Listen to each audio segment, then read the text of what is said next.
Mula nang itinatag ang Philippine Marine Corps noong ika-7 ng Nobyembre taong 1950, buong tapang nating hinarap ang bawat pagsubok sa panahon man ng digmaan at kapayapaan.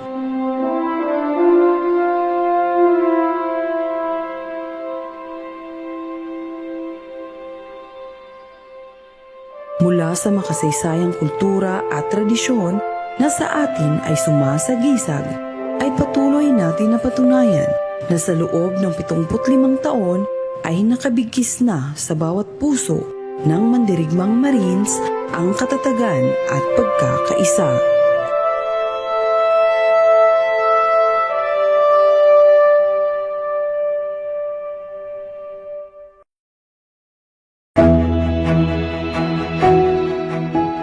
Ngayong ika-5 ng Nobyembre, ating balikan ang alaala ng kagitingan ng ating mga veteranong Marines sa gaganapin na Marine Veterans Homecoming 2025. Ang selebrasyong ito ay bahagi ng ika-75 kaarawan ng Philippine Marine Corps, kung saan ating sinasariwa ang sakripisyong inalay ng ating mga veteranong Marines para sa inang bayan.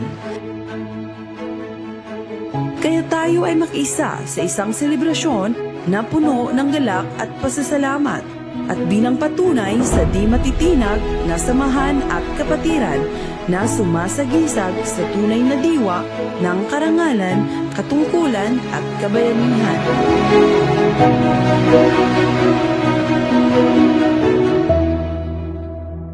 Magkita-kita tayo mga kapwa Marines!